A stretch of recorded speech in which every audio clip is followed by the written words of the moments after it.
Mesdames et messieurs, fidèles amis téléspectateurs, bonjour et merci de nous choisir encore en ce jour pour la réflexion hebdomadaire. Rencontre et échange, nouveau numéro. Nous allons faire un peu de cours de civisme, de citoyenneté aujourd'hui en parlant du comportement de nos citoyens dans la rue, dans nos maisons, dans nos services. Comment vivent les citoyens au quotidien avec la notion de citoyenneté, de civisme. Nous parlerons également de ce scandale de la gestion des fonds de cohésion de solidarité avec le rapport publié par la Cour des comptes dans ce numéro. Et pour en discuter, je reçois pour vous M. Jean Kissi. Il est conseiller municipal, président de la commission domaniale et environnementale dans la commune du COP 5. M. Jean Kissi, bonjour et merci de répondre à notre invitation. Bonjour, toutes mes salutations. Avec du retard, on est déjà en février. Mais n'empêche. Mes voeux de retard à tout le personnel de la RTDS, à sa direction, à ses journalistes et à tous ces techniciens pour le travail difficile que vous faites dans des conditions, on le sait, en Afrique difficiles, sans aucun soutien de nulle part, de l'État ou d'aucune structure, d'aucune institution. Mes voeux de bonne année et nous savons les conditions dans lesquelles vous travaillez, que Dieu vous épargne au moins des problèmes de santé et qu'il vous maintienne en bonne santé. Nos voeux réciproques et sensibles à vos voeux, donc nous formulons les nôtres en retour. Nous y sommes pour parler justement de civisme, de citoyenneté, de ces comportements de nos concitoyens dans la rue, dans nos maisons, dans nos services. Qu'en dire en début d'émission? Merci que vous ayez souhaité m'interviewer sur ce sujet et qu'on mette une émission dessus. Vous savez, il y a quelques mois, j'étais un ami togolais qui travaille dans les organisations internationales et qui était revenu au Togo avec un de ses amis occidentaux et à la croisée d'une discussion, il se demandait comment se fait-il qu'en pleine rue, en plein goudron, des individus, des personnes majeures se mettent face à la route et puis sortent leur appareil génital et au bord du goudron, au bord du boulevard, commencent à uriner devant tout le monde, ou des femmes qui se mettent à l'endroit des rues, non loin de la rue, et qui, vous savez, les conditions dans lesquelles les femmes peuvent se satisfaire et se satisfont devant les gens. Ils se sont demandé, mais pour ce peuple dont nous entendons parler, comment est-ce que les gens peuvent avoir de tels genres de comportements? Donc je crois que toute la question est là, de savoir nous-mêmes, notre respectabilité et l'image que nous donnons en tant que citoyens dans un pays où cela en est. Il y a des éléments qui relèvent de la gouvernance d'un pays, il y a des éléments qui relèvent des comportements des gens, et que nous ne pouvons reprocher qu'à nous-mêmes.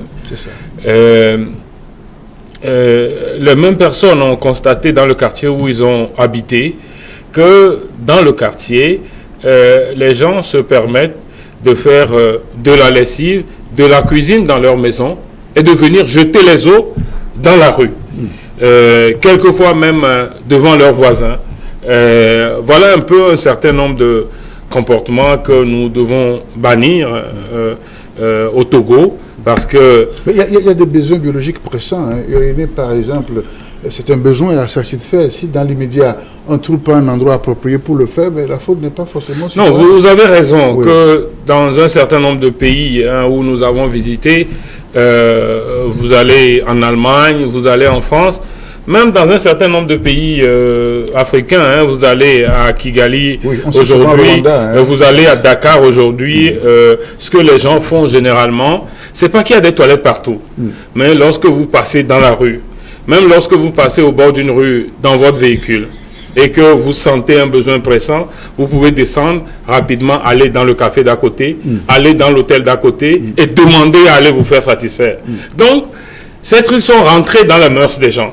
Vous ne verrez pas en France, vous ne verrez pas à Gaborone aujourd'hui, vous ne verrez pas au Cap-Vert des gens qui, quand ils ont des besoins, même les gros besoins, comme on dit, aller au gros, il y a le petit, donc c'est de ça que nous avons parlé, que d'aller au gros, vous les voyez se mettre à côté, quelque part derrière un buisson, au bord de la route, pour se satisfaire. Il y a toujours quelque chose dans le coin. Il y a certains même qui ont aujourd'hui la mentalité d'aller, à la limite, s'il n'y a ni bar, ni restaurant, ni hôtel dans le coin, d'aller chez les gens de voisinage de la rue et de demander. Et comme c'est rentré dans le mœurs, que notre probité, notre élégance dépend de ça, c'est-à-dire que l'image est passée, que même dans toutes les maisons, lorsque quelqu'un vient dans un besoin pressant et demande à se satisfaire, vous le lui accordez. Je crois que ça doit revenir dans nos mœurs. Donc vous mettez plus la responsabilité sur les citoyens que sur, je sais pas, la municipalité par exemple, ou la commune qui doit peut-être... Ça, la responsabilité, c'est beaucoup plus sur les citoyens parce que vous allez même dans les pays développés, vous ne voyez pas des urinoirs partout. Vous allez dans les grands pays européens, vous rentrez dans les gares routières, vous rentrez dans les aéroports, vous avez des urinoirs. Mais au bord de la rue, vous n'avez pas nécessairement des urinoirs. Il faut que ça rentre dans les habitudes des gens. Il faut d'abord, au niveau des mairies, au niveau de l'État, nous ne pouvons faire que de la sensibilisation, comme je le fais aujourd'hui. Et lorsqu'il y a de la sensibilisation avec les conseils, ça va commencer à rentrer dans les mœurs. Certains, quelquefois, dans un certain nombre de situations, le problème n'est même pas qu'on ne puisse pas, en cas d'extrême majeur, aller au coin de la rue. Mais cachez-vous au moins derrière un bâtiment où quelquefois il y a une petite végétation. Cachez-vous derrière la végétation. Non, des gens se mettent au beau milieu de la route, sur les rigoles. Et souvent, ils ne font même pas dos à la route. Ils font face à la route. Hier seulement, j'en ai encore vu un exemple où des élèves sont sortis d'école, des petites filles sont sorties d'école, et j'ai vu un gros monsieur avec un grand gabarit qui s'est arrêté au bord de la route, sur la rigole, il s'est mis en plein au milieu sur la rigole, et en train de faire son besoin, a sorti sa sauce devant les élèves. Et j'ai vu ces élèves filles qui passaient, ont été obligés, bien éduqués, de baisser la tête pour pouvoir passer. Pour ne pas... Non, c'est des trucs qui sonnent les mœurs, parce que les conditions dans lesquelles ces filles ont été éduqués, les conditions dans lesquelles ils vivent même dans leurs parents, avec leurs parents à la maison, à respecter un certain nombre de choses. On ne peut pas venir leur dévoiler un certain nombre de choses. On ne peut pas venir violer leur pudeur comme ça dans la rue. Je crois que la question de citoyenneté est une question majeure à laquelle... Une question à la base de l'éducation, en fait, parce qu'en réalité, il est rare que ces cours, entre guillemets, ou ces leçons soient données dans nos maisons. Tout à fait, tout à fait. Je crois que ça doit commencer à l'école, au cours primaire, au cours secondaire, mais beaucoup plus aussi dans les médias. Cette question de citoyenneté doit venir maintenant dans les médias, parce que généralement, ceux qui se mettent au bord de la route pour faire pipi, ceux qui se mettent derrière les murs des gens pour déféquer, ce ne sont pas des mineurs. C'est des gens dont une certaine partie, une majeure partie, ont déjà traversé le cursus scolaire. Donc ça devient une question de sensibilisation dans les médias, une question de sensibilisation sur les panneaux. Il y a un certain nombre de comportements. Pour donner la respectabilité de l'individu togolais, il y a un certain nombre de comportements à bannir. À cela, ça a eu ces insultes dans la rue, hein, les conducteurs taxis moto, les chauffeurs. Tout à fait. On n'aime pas supporter les gens dans les grosses voitures. Tout à fait. On les traite de tous les noms. Oui, mais ça, c'est une question très grave. Je crois que ça aussi, il y a un travail à faire. Vous savez, vous prenez un pays comme l'Allemagne. Lorsque, dans des problèmes de circulation, vous avez des problèmes avec un passant et que, même que vous êtes dans deux voitures, hein, et que vous n'arrivez pas à vous ne pouvez pas vous parler.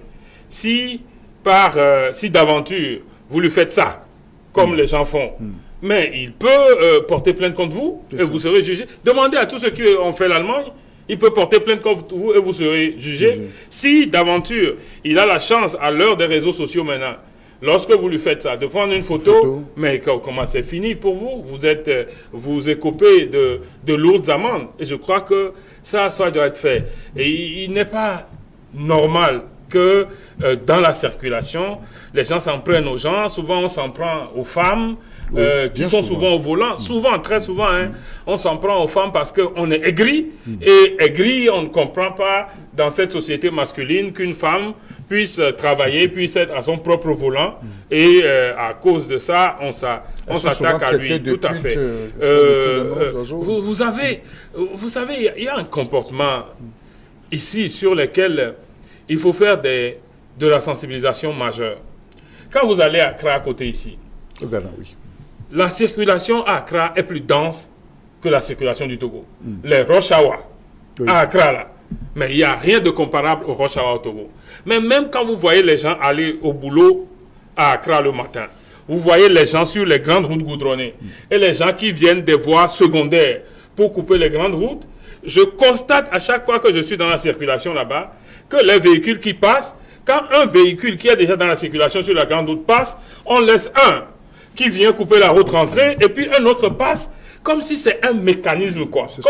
Comme s'il y a un truc de bonté, s'il y a un truc voilà, qui est ancré en eux. Mais les gars, parce que quand on donne l'exemple, souvent les gens disent ah, c'est des Européens. Les Ghanéens à côté de nous, c'est des Noirs comme nous. C'est presque le même peuple. Ils veulent être ban là-bas, ils veulent être ban ici. C'est la même chose. Mais ces gens ont des comportements. Ici, vous ne voyez jamais. Dans des périodes de creuse ou même dans des périodes difficiles, vous voulez rentrer dans la rue, mais on vous empêche. Même celui qui est à 200 mètres, au moment où vous êtes au bord du goudron pour pouvoir rentrer, mais il file parce que justement, dans son instinct, dans son subconscient, il ne veut pas te laisser passer. Donc, il file pour pouvoir passer avant toi. Des gens, vous voyez dans la circulation, des gens rentrent presque dans la circulation et même être presque au milieu. Des gens viennent qui peuvent leur laisser le passage, ils les empêchent, ils les contournent encore alors qu'ils sont déjà au milieu de la route pour passer avant eux.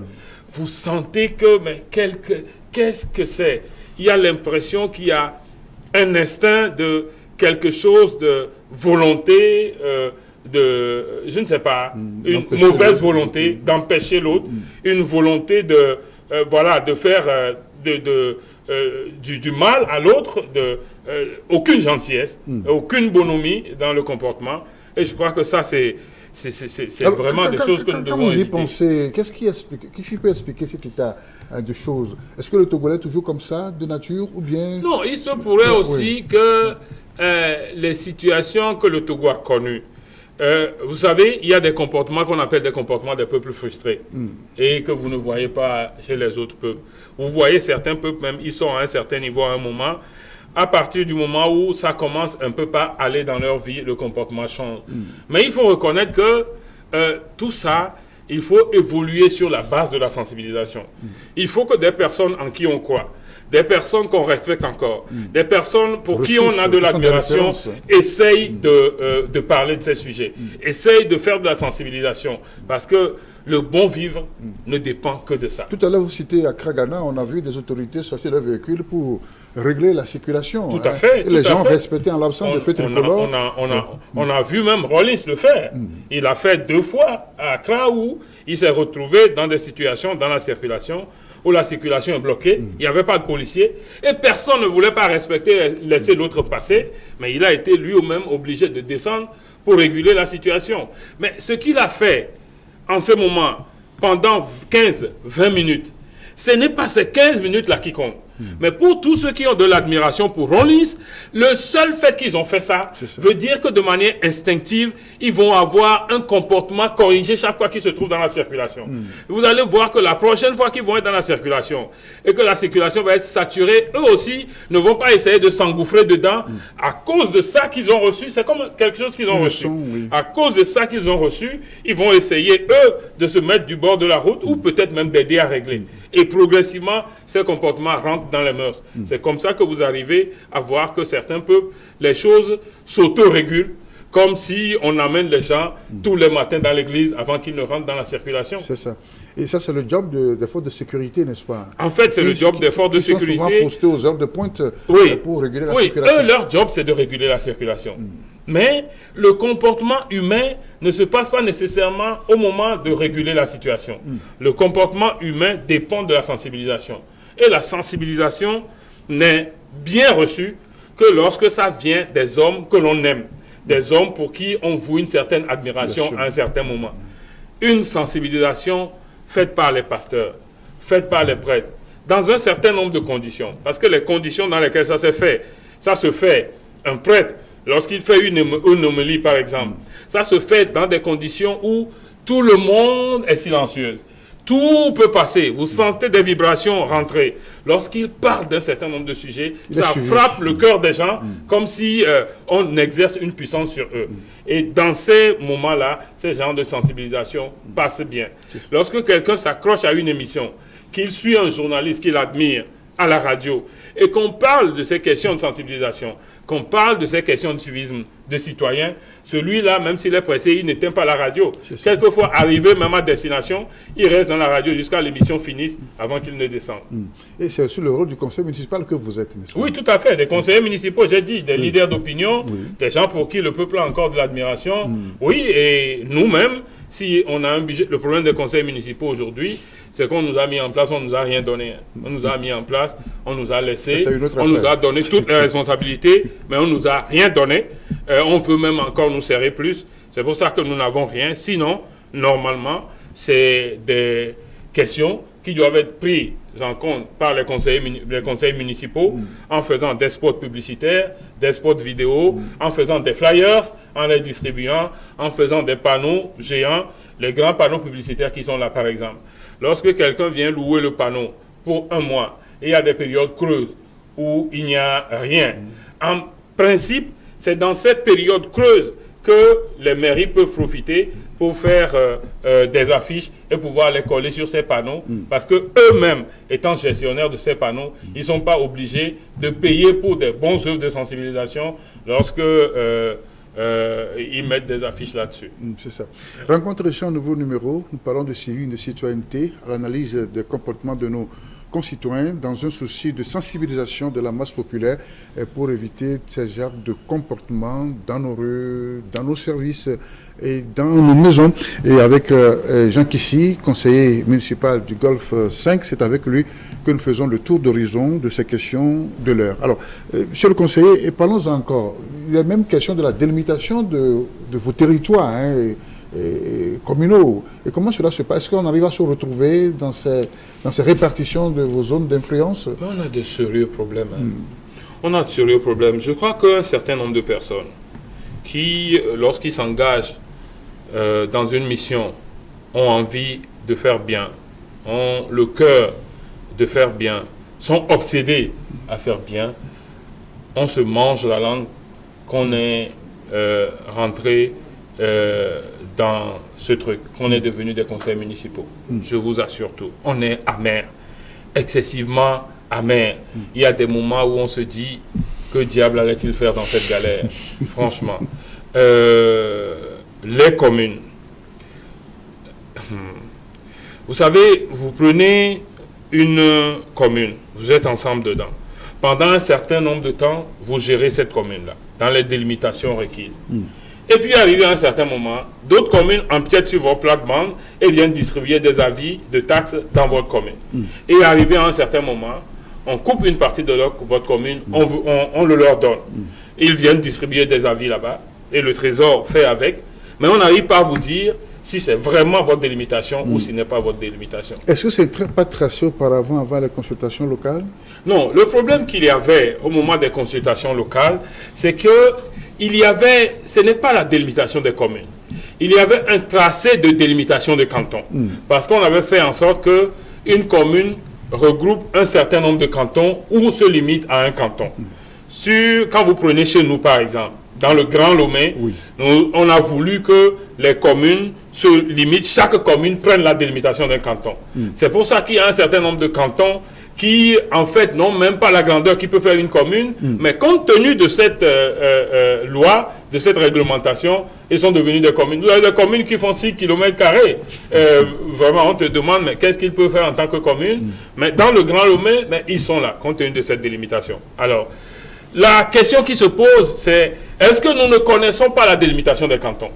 La question était plus facile, réglée, parce que les chefs traditionnels connaissaient, les chefs cantons connaissaient les délimitations de leur canton. Maintenant, il se fait que, tout en connaissant la délimitation des cantons, il arrive des moments où, vers les frontières des communes, on essaye de faire en sorte qu'on donne une partie qui est située, par exemple, au-delà des rails à une commune, et celle de l'autre côté des rails à une commune. Ou une grande rue, une partie qui est à droite de la rue à une commune, une partie qui est à gauche de la rue à une commune. Alors qu'au début, lorsqu'on a dit que la commune, au niveau du Grand Lomé, regroupe le canton, les chefs traditionnels connaissaient leur canton. L'exemple est majeur chez nous. Il y a plein d'exemples. Vous savez que le Golfe simple a eu des problèmes avec un certain nombre de communes comme ça, et l'exemple est chez nous. Et c'est difficile quand vous recueillez des taxes dans un certain nombre de limites et que subitement vous avez des conflits pour savoir où vous allez distribuer vos avis de taxes. Il y a même des portions de terrain où nous avons déjà travaillé, où nous avons créé des espaces verts, où aujourd'hui on dit que ça apparaît à d'autres communes. Alors que c'est nous, tout le monde peut dire, c'est nous qui avons planté ces arbres là-bas, dans notre initiative de commune verte au niveau du Golfe 5. Protection de l'environnement. Donc, tous ces problèmes se posent et vous vous demandez, mais pourquoi les autorités ont avancé si eux-mêmes n'ont pas encore fait la délimitation des communes? S'ils savent qu'ils ne savent pas encore la délimitation de ce qu'ils vont nous donner à gérer, pourquoi alors se sont-ils précipités? C'est ça la grande question. C'est ça. Mais toujours est-il que, bon, ça fonctionne quand même, c'est ça? Non. Ah d'accord. Ça ne fonctionne pas. Ça ne fonctionne pas. Je ne sais pas, qu'est-ce que vous pouvez nous dire aujourd'hui, hein, de manière honnête, qu'on dit que, dites-vous, pendant 3 ans et demi d'exercice, ce que les communes font, ce qu'ils ont pu faire concrètement. Est-ce qu'en touchant les populations, ils peuvent citer des choses? Non. Les communes sont des unités décentralisées. Alors, il leur a été conféré un certain nombre de compétences. Lorsque vous conférez un certain nombre de compétences à une entité, vous devez lui conférer les moyens correspondants. Oui. On nous donne les compétences et il s'est fait que, par surprise, l'État nous a donné même plus de la moitié de leurs compétences. Car vous allez voir maintenant, tout ce qui se passe, les gens n'appellent que les communes. On n'appelle même plus l'État. Hein. C'est ça. Quand quelque chose est dans une portion de territoire, on dit qu'est-ce que la commune fait. Ça, on commence par vous insulter. La décentralisation. Alors, on commence par vous crier dessus. Alors qu'il y a des compétences partagées. Donc, nous constatons nous-mêmes que l'État nous a presque légué plus de la moitié des compétences de ce qu'il faut faire dans une nation. Mais l'État ne nous a pas légué la moitié des moyens. Vous savez, lorsque nous avons été mis en place, et je discutais avec un diplomate qui a constaté que lorsque nous avons été mis en place, le budget de l'État était dans les 1400 milliards. Alors, une année après, le budget de l'État est dans la 1600 milliards. Une année encore après, cette année, le budget de l'État est allé autour de 1800 milliards. Alors, le diplomate me demandait, mais si on coupe des compétences de l'État et qu'on donne à des communes, mais l'État ne peut pas garder les mêmes moyens qu'il a et même en avoir plus. Vous comprenez? Oui. Lorsque vous êtes un chef d'un canton et que vous coupez une portion du canton, que vous donnez à un chef de village, et un certain nombre, la moitié de vos compétences sur le village là, vous le donnez à ces chefs de village. Mais si vous avez un budget de 1 milliard pour vos œuvres, est-ce que vous pouvez encore avoir un budget de 1 milliard tout en donnant la moitié de vos compétences aux autres? Non.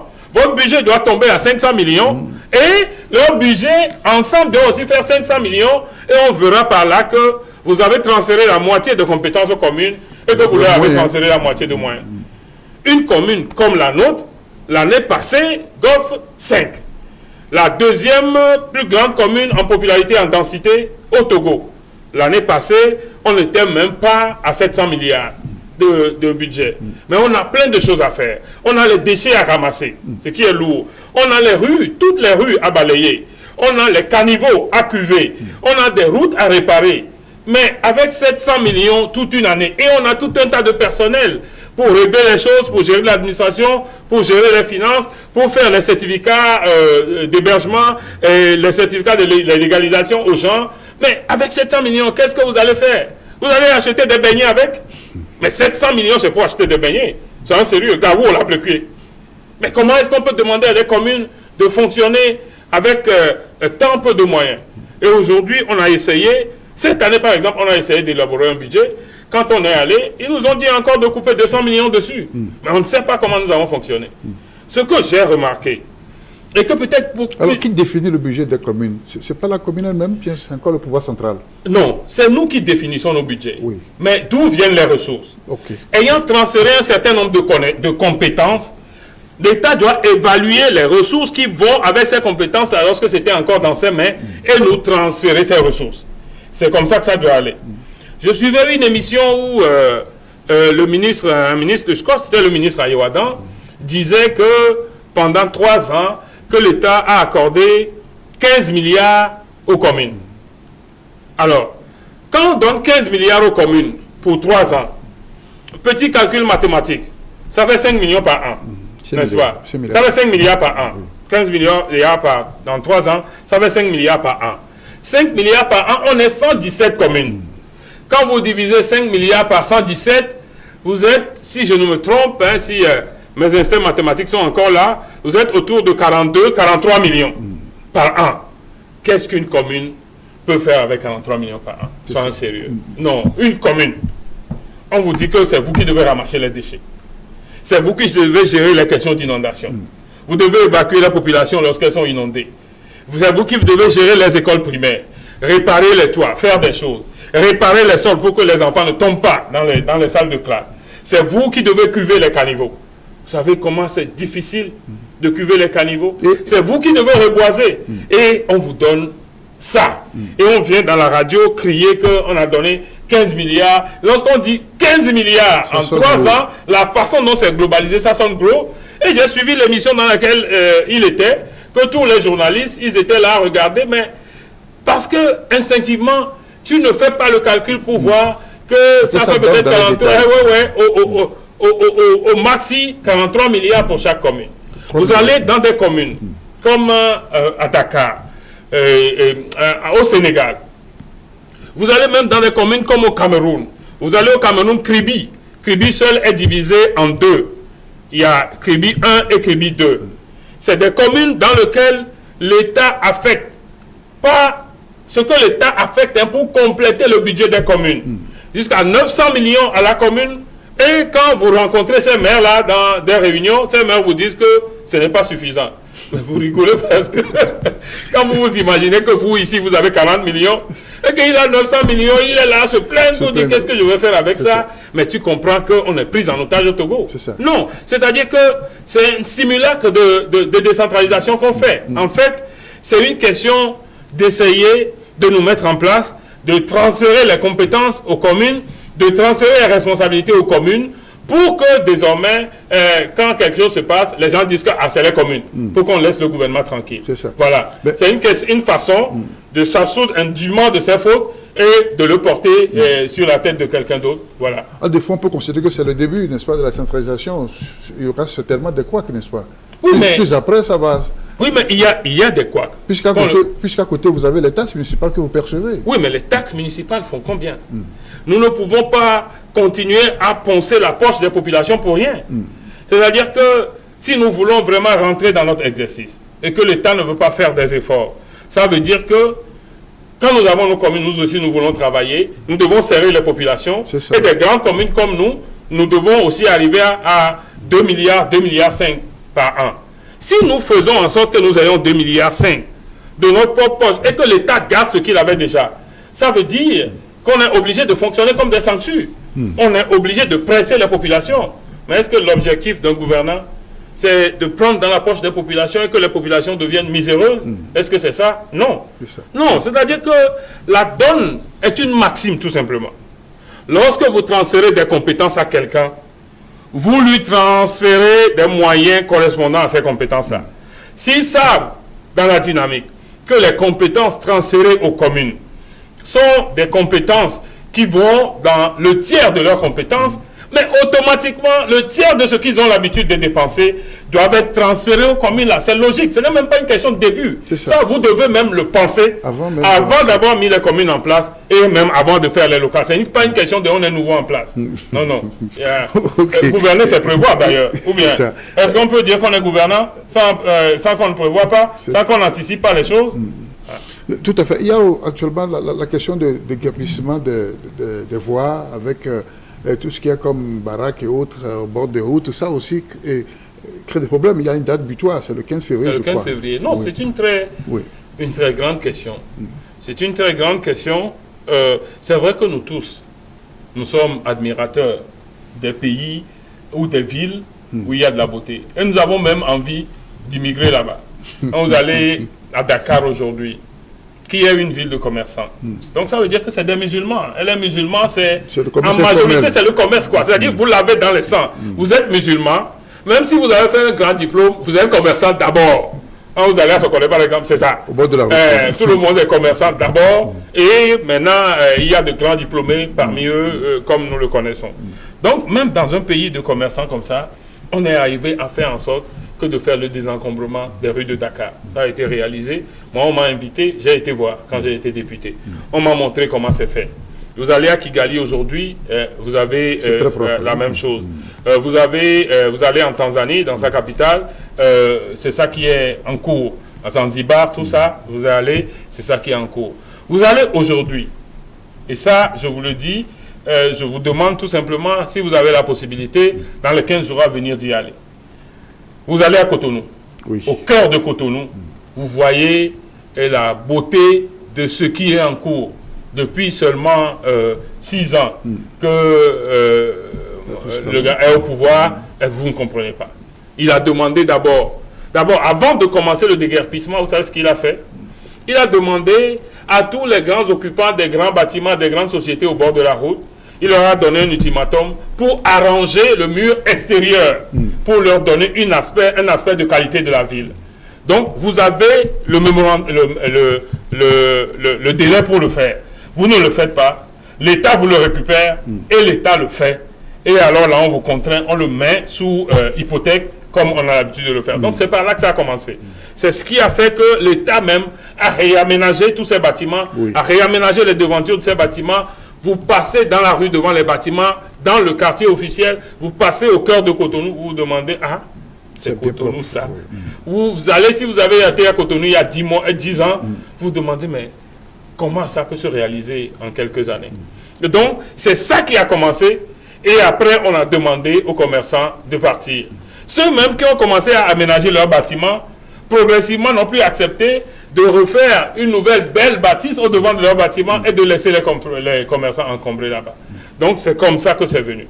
Mais aujourd'hui, où on veut faire ça au Togo, c'est vrai que tout le monde veut que Lomé soit la belle, que Lomé ait une qualité de la ville. Mais ça veut dire que en même temps qu'on décrète ça, on doit décréter les mesures d'accompagnement. C'est vrai. Vous savez, en Europe, c'est souvent avec la fiscalité que tout est réglé. C'est avec la fiscalité que tout est réglé.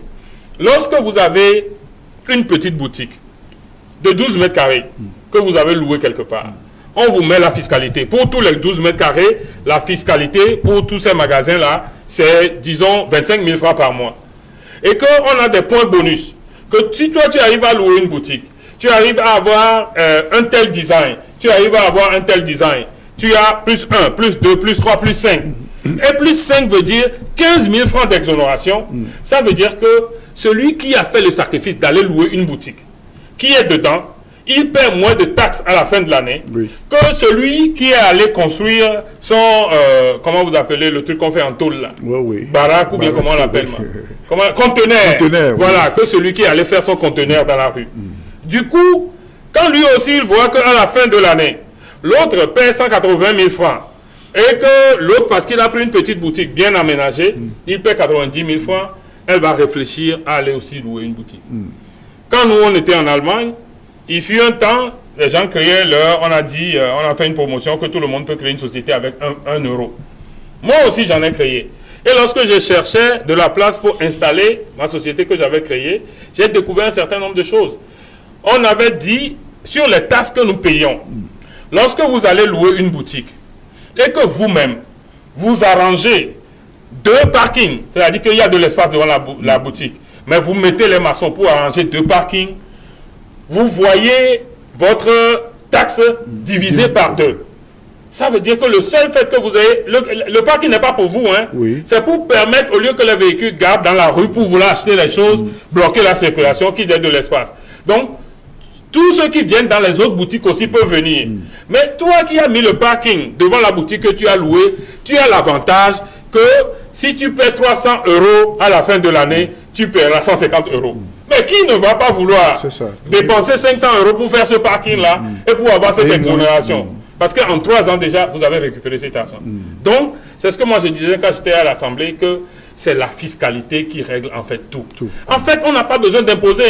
La fiscalité peut tout régler. Les avantages fiscaux, la fiscalité est un instrument subtil pour pouvoir gérer les populations, pour pouvoir organiser les choses, pour pouvoir faire les choses.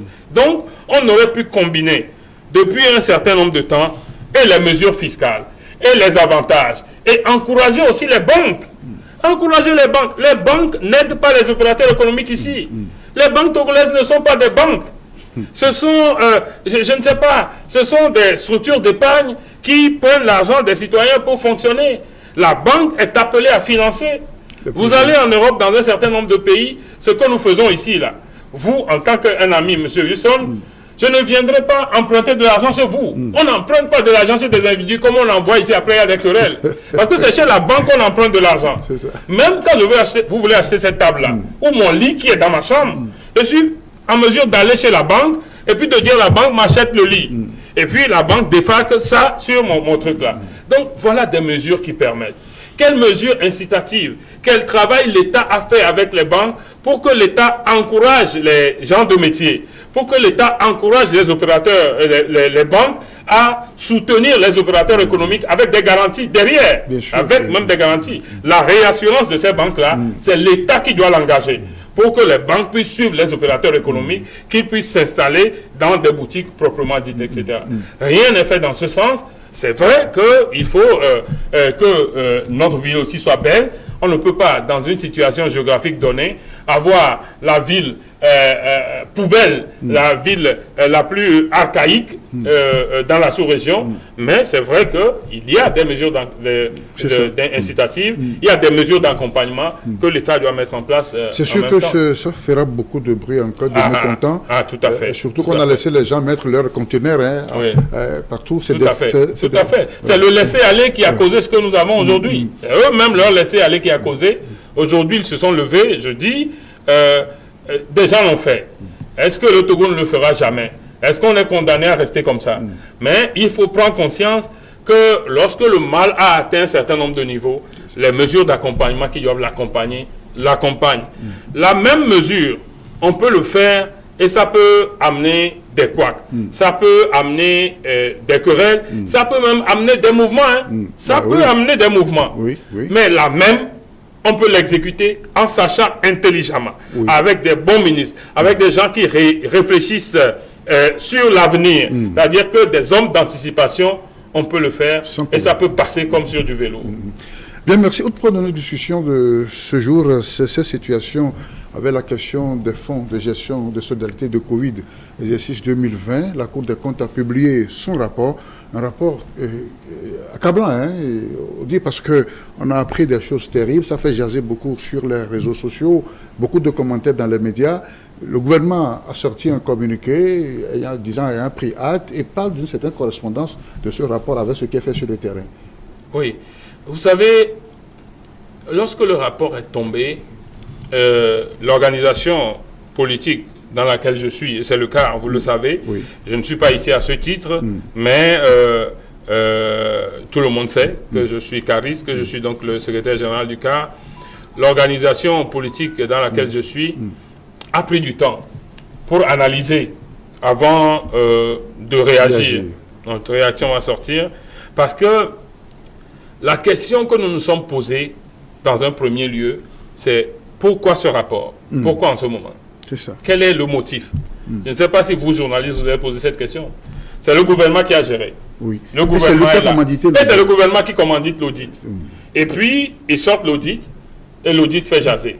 Si dans cette période précise, vous sortez et vous commencez par féliciter l'organe qui a fait l'audit, peut-être vous commencez par le solliciter.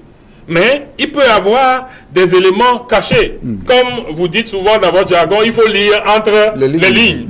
Il peut y avoir des éléments cachés dans les jargons. Donc nous avons pris le temps d'analyser ça pour savoir, mais qu'est-ce qui s'est passé? Et le gouvernement même qui a géré des fonds, le gouvernement même a commandité un audit. L'audit a été publié. Mais quel est le motif? Il y a quelque chose d'aberrant. Mais c'est la transparence de paradoxal là-bas. C'est la transparence. On veut que tout soit clair pour le public, pour l'opinion publique. Ah, c'est ce que vous pensez. Alors, si on veut que tout soit clair et qu'il y a ce genre d'éléments dans le rapport, comment se fait-il que le gouvernement sort un communiqué après pour dire que non, tout est bon dans le meilleur des mondes? Si c'est la transparence qu'on veut, alors qu'il y a des éléments. Alors, ce que vous avez dit, quand vous faites l'analyse, on comprend que il y a des éléments. Il y a des éléments collatéraux, des indices collatéraux qui viennent, qui ont fait que le gouvernement a voulu devancer les choses et a voulu se blanchir. Parce que quand vous venez à la conclusion c'est en fait un rapport que le gouvernement a commandité pour se blanchir. Quand vous connaissez les choses, vous avez analysé les choses, vous arrivez à ça. Parce que l'un des éléments qu'il faut remarquer, pourquoi à la fin du rapport, la Cour des comptes vient dire que tout paraît régulier? Ce n'est pas le rôle de la Cour des comptes. Le rôle de la Cour des comptes n'est pas de donner une conclusion que tout paraît régulier. Une Cour des comptes est là pour faire des comptes. Point. La Cour des comptes est là pour vérifier les comptes de quelque chose ou pour donner les comptes de quelque chose. Ça veut dire que son rôle est technique. Son rôle se limite à dire il y a eu tel marché, on a acheté ci, j'ai vu le reçu. On a acheté tel, j'ai vu le reçu. On a acheté ça, j'ai vu le reçu. On a acheté ça, j'ai vu le reçu. Et voilà, c'est ça qui justifie ça. Et vous-même, en lisant le rapport, vous constatez que tel élément, voilà la réponse, voilà le reçu, etc. Mais la conclusion qu'il voulait dire à la fin, que tout s'est passé bien dans le meilleur des mondes, je ne sais pas pourquoi la Cour des comptes s'est sentie obligée de donner cette conclusion-là. Alors qu'il y a tellement d'irrégularités. Ce n'est pas possible ce qui s'est passé. Moi, je n'ai pas compris comment. Vous savez, ce qui est grave, ce que les gens ne comprennent pas ou que les gens ne perçoivent pas, c'est quand vous vous resituez dans le contexte dans lequel nous étions, c'est satanique ce qui s'est passé. En 2020, là, au temps fort de la crise. Oui, quand vous vous situez dans ce contexte-là. Et vous considérez que dans ce contexte-là, les gens ont fait de la prévarication, de la malversation. Vous vous demandez, est-ce que ça genre un peu de Dieu dans leur cœur? Parce que c'était dans une situation critique où nous étions confinés dans nos maisons. Nous étions comme dans des cages. Quelquefois, on ne peut pas sortir. Vous allez avec votre propre femme. Vous le prenez dans votre véhicule. Vous voulez le déposer au bureau. Vous êtes obligé de mettre un masque. Et votre femme aussi à côté de vous, votre propre femme. Elle met un masque. Vous pouvez à peine vous parler et vous comprendre. Mais ce n'est pas des hommes qui vivent dans cette situation. Voilà dans cette situation où nous avons vécu. Des gens ont été malades parce que souffrant d'un petit mal, ils sont restés dans leur maison. Ils sont cloisonnés, isolés dans une chambre. Et quand leurs femmes et leurs enfants reviennent, ou quand leur mari et leurs enfants reviennent, si c'est la femme qui est malade, c'est le mari et la domestique qui essaient de faire la nourriture, et le mari glisse à la femme dans la chambre. Mais c'est apocalyptique, cette situation. Il y a des gens qui étaient au CHR là-bas, Lomé Commune. Dès qu'ils sont rentrés au CHR, il était difficile qu'une de leurs familles les voie. Quelquefois, c'est dans des vitrines que vous allez voir quelqu'un avec qui vous avez vécu. Il y a eu des gens qui ont été décédés et qu'on n'a pas eu la chance de leur construire des sépultures. C'est dans des sacs plastiques qu'on les a mis. Et on est allé avec 3 personnes de la famille. Quelquefois même leurs propres enfants. Quand tu as 5 enfants, ça veut dire que les 5 enfants ne peuvent pas aller. Ton enfant ne peut pas aller avec toi. Il sait quelque part que tu as été mis dans un sac plastique et que tu seras jeté quelque part. Mais dans cette situation apocalyptique, où tout le monde croyait qu'il y avait une question de fin du monde, où tout le monde se retrouvait dans une situation que nous n'avons connue que dans l'histoire au temps de la lèpre, dans une pandémie de cette sorte, est-ce que dans ces conditions-là, tu peux te permettre de gérer la chose publique avec légèreté? Franchement, si vous avez un petit cœur, vous pouvez dans cette situation vous permettre de gérer la chose publique avec légèreté? Ou des gens, des pauvres populations, des jeunes personnes ont eu la force et le courage de faire les papiers de leur société, d'avoir leur quitus fiscal, d'avoir leur carte d'opérateur économique. Mais ils n'ont pas eu un certain nombre de marchés. Et on est allé donner, on va dire, à cause de l'urgence, des marchés à des gens qui n'ont même pas de quitus fiscal. Mais pourquoi on ne donne pas à des gens qui ont des quitus fiscaux? Pourquoi on va contourner des gens qui ont fait l'effort de payer leurs taxes pour avoir leur quitus fiscal, pour aller donner les marchés, de lourds marchés, à des gens qui n'ont pas de quitus fiscal? Mais on dit qu'on a acheté Haï, ce qu'on appelle le haricot chez nous, à 17 millions, avec de l'huile rouge. Mais vous avez vu, on a distribué, où est-ce que vous avez vu, on a distribué du haricot avec de l'huile rouge à des populations? La Covid, c'est une question de haricot d'huile rouge. Franchement, ce qui s'est passé là, ce dans quoi nous sommes, où on était dans nos maisons, on réfléchissait même de savoir, est-ce que ce vaccin, qui n'a pas eu le temps de faire la période test de 10 à 15 ans que la médecine recommande, on se disait, on était dans la maison, est-ce qu'on va le prendre, on ne va pas le prendre? Chaque jour, on se lève, on dit, on ne va pas. Lui dit, il y va. On dit qu'on ne va pas. Mais dans cette période-là, c'est une question de AI, 17 millions, et de huile rouge, qu'il est question. Non, mais soyons sérieux. Ce rapport-là, on comprend aujourd'hui que, vous savez, il y a eu le cas au Sénégal, où le Sénégal a été pistonné. Et même des populations ont continué à faire des manifestations. Il y a eu les bailleurs de fonds, et ils sont en train de voir dans la caisse d'un certain nombre d'États qui ont géré l'argent de la Covid. Et on a constaté de manière générale, et vous le verrez que, encore une fois, dans un certain nombre de pays francophones, mais il y a eu des couacs. Et que pour le moment, dans les pays anglophones, on voit que ça a été mieux géré. Voyant la chose venir, le gouvernement ne veut pas qu'après le Sénégal, on lui demande de rendre des comptes. Il a voulu donc anticiper pour se blanchir. Et en anticipant, il commandite. Si tu sais, tu as plus de l'argent, tu es le gouvernement. C'est toi qui t'es donné le mandat de gérer les biens du peuple. Et tu as eu les biens du peuple à gérer. Tu sais que tu les as bien gérés. Pourquoi tu commandites un audit? Pourquoi? Est-ce que ça s'est jamais fait? Pourquoi tu commandites un audit? Parce que ce sont les hommes qui ont géré. Oui, mais les autres aussi, ce n'est pas les hommes qui gèrent. L'argent de l'homo enfant, ce n'est pas des hommes qui ont géré. L'argent de la CAN, ce n'est pas des hommes qui ont géré. Ce n'est pas nous qui avons crié à l'Assemblée, etc., avant qu'on ne commande un rapport d'audit. Et quel sort a-t-on donné au rapport d'audit jusqu'à présent? Mais il y a eu d'autres cas. Le pétrole gate, ce n'est pas des hommes qui ont géré.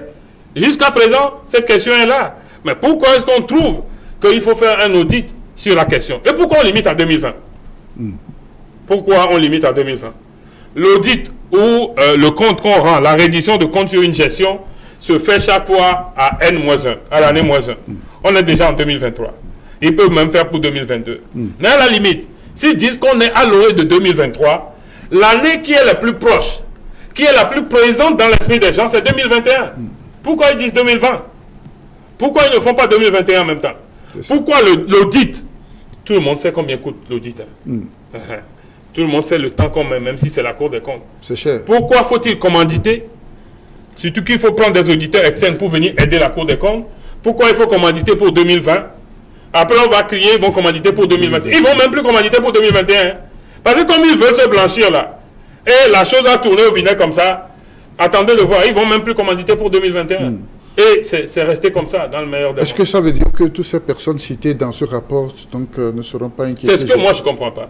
C'est ce que moi je ne comprends pas. Ce que je sais. Mais attendons voir, M. Kishi. Non, mais il ne faut pas attendre. On ne peut pas, n'est-ce pas, présumer tout de suite qu'il n'y aura pas de suite de ce rapport. Mais le Togo ne va pas créer la roue, M. Husson. Le Togo ne va pas créer la roue. Ce que nous savons, c'est que il est de coutume dans ces cas de figure qu'à partir du moment où un rapport révèle des irrégularités, des anomalies monstres, quand un rapport révèle des choses comme ça, le premier acte qu'un gouvernant, celui qui est à la tête de la gouvernance doit poser, c'est de libérer les gens qui ont géré la chose de leur poste. C'est ça. Tout simplement pour laisser la main, pour que les enquêtes puissent se poursuivre et que les éléments puissent sortir. Parce que à partir du moment où ils sont encore à ces postes de coordination, etc., ils peuvent empêcher qu'un certain nombre de documents sortent. Ils peuvent empêcher qu'on leur pose des questions. Ils peuvent même se permettre d'aller répondre à une cour des comptes, à une institution. Ils peuvent le faire. Alors que quand vous les libérez de ce poste-là, ça leur permet. C'est pour ça que vous voyez dans les grands pays, à partir du moment où on parle de quelqu'un dans un rapport, lui-même il dit qu'il démissionne pour se défendre, pour mieux se défendre. Parce que quand tu es encore au poste, on sent que le poste couvre et que ton honnêteté te demande de te mettre à l'écart pour pouvoir te défendre. Si tu ne te mets pas toi-même à l'écart, celui qui est ton patron te met à l'écart pour que tu puisses mieux te défendre, pour qu'on puisse voir clair dans l'affaire et aussi pour que tu puisses avoir les meilleurs moyens de te défendre. C'est ce qui se fait. Et ça doit être fait. Mais je vous dis, moi, ce n'est pas le président Faure Gnassingbé que j'ai combattu. J'ai commencé ma lutte. En fait, je dis toujours, celui que j'ai combattu, c'est Gnassingbé Eyadema, à l'université. Et c'est avec ça que tu es parti en exil.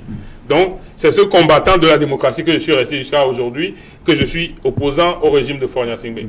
Mais même le président Yadema Gnassingbé que j'ai combattu, quand des événements comme ça se passent, le prochain mercredi, au Conseil des ministres, quelque chose tombe. Ça, c'est sûr.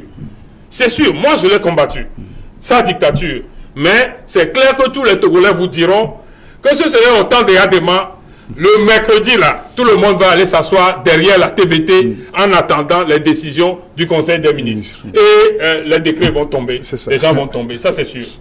Alors, vous qui avez été parlementaire, est-ce que l'Assemblée peut s'auto-saisir, n'est-ce pas, de ce dossier pour essayer d'interpeller, d'organiser des questions, comme vous le dites, la question au ministère, aux concernés? Alors, deux possibilités. Oui. On peut interpeller les ministres. Et ils viennent répondre. Les ministres concernés, qu'ils viennent répondre. Alors, le problème qui se pose, c'est que devant l'Assemblée, à ce que je sache, je ne sais pas s'il peut y avoir une extension, à ce que je sache, c'est les ministres qui viennent répondre. Mais ce n'est pas nécessairement directement les ministres qui ont nécessairement géré. Parce que les gens ont dit la coordination de la COVID-19 est placée sous le chef de l'État et on a mis des gens là-bas, des professeurs d'université, des professeurs de médecine, des colonels, etc. On les a mis là-bas. Alors, c'est les ministres qui sont appelés à répondre devant l'Assemblée. Si les ministres sont là et qu'eux ne sont pas appelés à répondre, comment répondre? D'autant plus qu'un certain nombre de choses, depuis un certain temps, les gens disent que les ministres même ne savent pas, un certain nombre de ministres ne savent même pas comment c'est géré. Parce que la structure est mise de telle façon que sur un certain nombre d'éléments, on contourne les ministres. Alors, l'autre élément qui peut permettre de faire l'entière lumière sur la chose au niveau de l'Assemblée, c'est qu'un certain nombre de députés demande une commission d'enquête. Parce qu'à la commission d'enquête, tout le monde... Commission d'enquête parlementaire. Parlementaire. Tout le monde peut venir répondre. Parce que c'est une commission. C'est une cellule qui est quelque part. Et là, les ministres peuvent venir répondre. Les ministres peuvent venir avec les éléments. On peut même demander, devant une commission d'enquête, de demander à quelqu'un au sein d'un ministère de venir répondre sans demander l'autorisation du ministre. Ça, c'est la responsabilité devant le peuple qui est représenté par le Parlement qui est là-bas. Donc, c'est les deux options que les parlementaires ont. La première option, interpellation, c'est bon, on ira faire du bon cinéma, mais telle que la structure est mise en place, les vrais concernés, ou bien une grande partie des concernés, ne sont pas ceux qui ont mandat à pouvoir répondre de manière régalienne dans la pratique parlementaire devant le Parlement.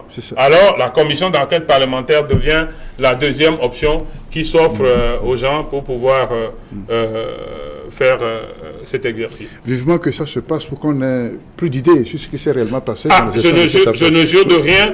Vous-même, vous avez vu quand nous étions à l'Assemblée, et vous voyez aussi ce qui se passe dans cette Assemblée. Je crois que tous les Togolais ont en mémoire, quand nous, les Isabelle Ameganvi, tout ça, et les docteurs Kampatiba, on était à l'Assemblée, les gens en ont encore de mémoire aujourd'hui.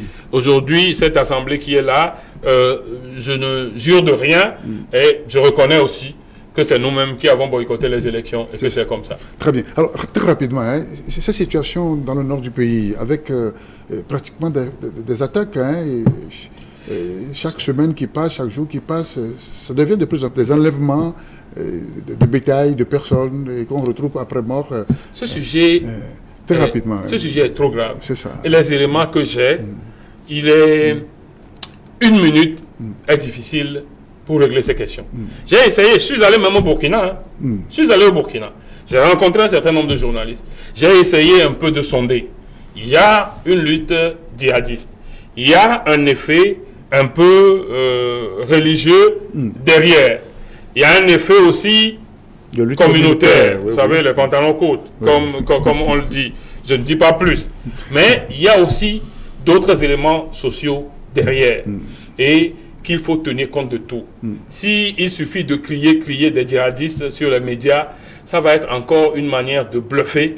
Il y a, dans la racine du mal, il y a un certain nombre d'éléments, dont des éléments sociaux aussi, qu'il faut attaquer, et qu'il faut attaquer de manière globale. Je pose une seule question.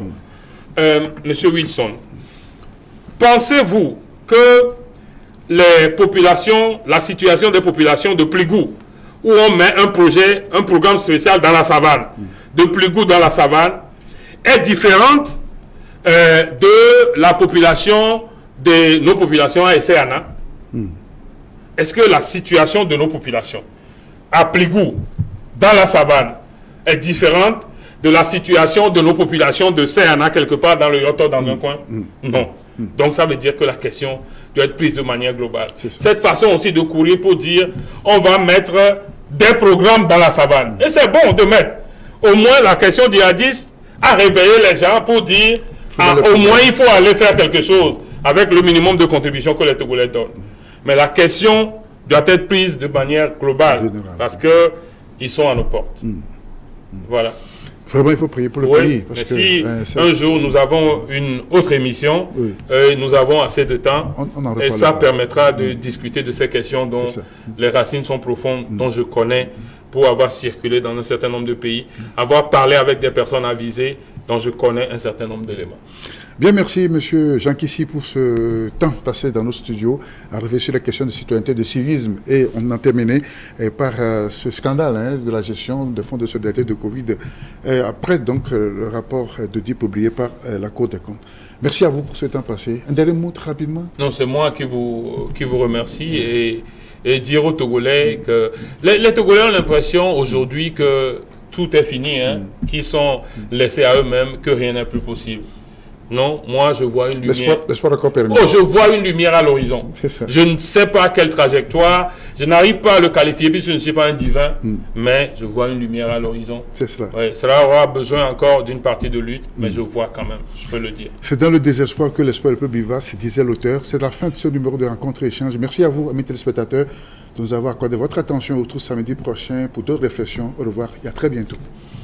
Merci, Faujon.